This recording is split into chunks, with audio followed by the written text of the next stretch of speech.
All right, let's take a look at another swing that a member submitted.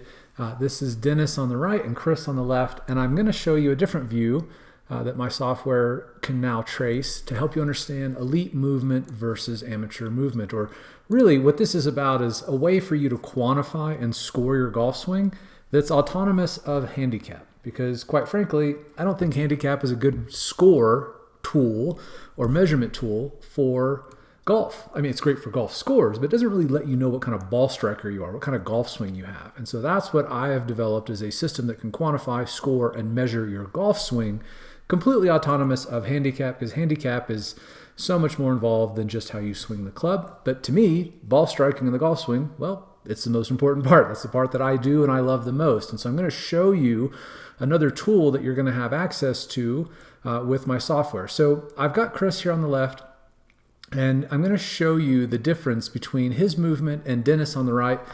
Dennis is in Craig's URG group, and you're going to see the difference in what Craig has got Dennis to do in his swing versus Chris, who is missing some very key pieces. So the first thing I want you to look at are the two red dots. The red dots are the swing centers, basically the center of the sternum and chest and the center of the pelvis. And then the green dots are the model's movements. So what you're going to see is that the green dot, the elite movement, actually loads pretty aggressively into the trail side immediately during the swing. So you can see that green dot moving away from the target for the elite player, whereas Chris's is staying very centered. And so you can see that he hasn't really had any lateral shift, and in fact, he's actually kind of reverse pivoting a little bit. If you draw a line to draw your attention to his left hip, note how it actually moves toward the target, and you're going to see a big contrast in that in elite players in just a moment. Now, and again, this is indicative of somebody who's pushing with their lead arm. So if you watch Chris's glove, the logo on his glove is like the first thing to move because he's internally rotating that left arm. So this is typical of an arms dominant golf swing. And so you'll see he still has not loaded into his trail side hardly at all.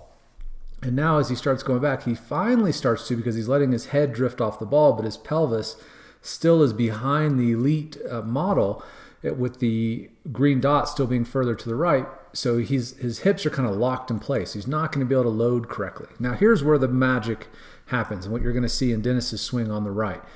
Watch the green circle take a dive straight down from the sternum. So you see the elite players going straight down, and Chris's is going almost straight up or level and starting to move up. And so this is the difference between loading into the ground, using ground reaction forces, using your legs for power versus using your arms. When you use your arms, which we know Chris started with his lead arm to take the club back, and then you start continuing to go with the arms, your body has to early extend. You have to stand up. And so we can easily track that and show that the movement is fundamentally flawed, and he'll never ever change this until he starts moving correctly with his body. And I'm going to show you how I score that in just a moment. But you're going to see that the green circle goes down, and then on a vertical rise from P6, which is here, the GOAT delivery position, into impact. And you're going to see the green circle shoot straight up to the sky in a near vertical movement. And this is when that ground reaction forces are being multiplied back into the body, and forces being delivered from the ground through the feet, through the legs, and into the upper torso. Now, let's contrast that with Dennis over here, who's been working hard on his swing in Craig's URG, and so you're going to see a massive difference in movement. So now watch as he goes back, a little bit of the same movement. He has a little bit of a kind of a reverse hip shift here because he's not getting into that trail side. So if you look at that golf cart wheel front left tire in the background, you're going to see his butt start to cover it up because his pivot, he's not loading into the trail side enough. But what he does do really well is right here. You're going to see his red circle start to go down, not as much as the elite player, and you're going to see that show up in his score. But overall, instead of going up, he's going down. That's loading into the ground and keeping his hips closed for just a bit.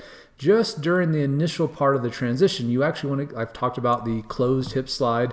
It's just a little movement of keeping the hips closed so that the torso can begin to unwind. The sternum can start to rotate down and to the left. And so that is allowed to happen here when you keep the hips closed. Now, if you compare that with what you saw with Chris over here, you'll see that his hips kind of slide laterally and start turning right away. So you see the difference here.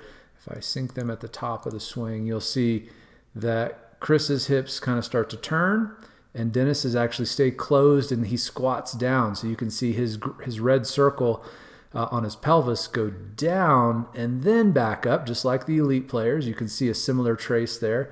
But in Chris's case, it's just kind of rising and not really moving enough. And it's just kind of, you can see his belt buckle just kind of rotating slowly.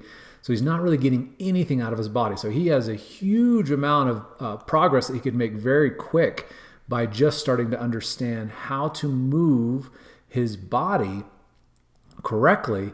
And this will make all the difference in the world in terms of building power. So you can imagine, you can see Dennis has got a lot more leverage coming down into the ball, a much overall better move, and Chris is losing lag all the way down and has no leverage left to hit with. Now let's look at how this matches up with the scores. Now if we look at the scores here, you can see that Tiger is obviously elite ball striker with basically near flawless movement. This is back before all of his big injuries. So this is, theoretically as ideal of a golf swing as you can just about get. Dennis, his GOAT score is 70, about 71. He has a much better engine than Chris. So we just showed how the hips and how he's using his pelvis and his sternum and loading into the ground much better.